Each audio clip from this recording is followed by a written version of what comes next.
আজকে আমি ভীষণ খুশি, তার কারণ আজকে খুশির ঈদ। তো আজকের দিনটা আমার কাছে খুব স্পেশাল একটা দিন।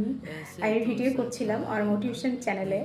তো এখন দেখবো আমার বর কী কী আমার জন্য তৈরি করছে। ও আজকের দিনে আমাকে কিচ্ছু করতে দেয় না, নিজের হাতে সবটা করে। তো চলো কি কি খাওয়া যায় আজকে দেখি। এই দেখো আমার খাবার রেডি। মিষ্টি রয়েছে, লুচি রয়েছে, ডাল রয়েছে। এটাই আমার সকালের খাবার আজকে।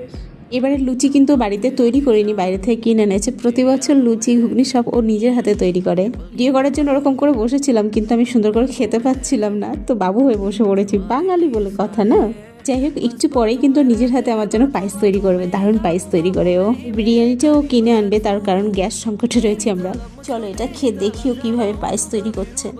আমি কিন্তু সমস্ত রান্না পারলেও পায়েস তৈরি করতে পারি না। আমার বড়ই কিন্তু আমাকে পায়েস তৈরি করে খাওয়াই, আর হেপি তৈরি করে। ওরে বাবা, খুবই তো কালারিং। ও কি দারুণ গন্ধ। একটা ডিম আছে, আর রয়েছে চিকেন, একটা বড় পিস। অনেকটা বড় পিসটা।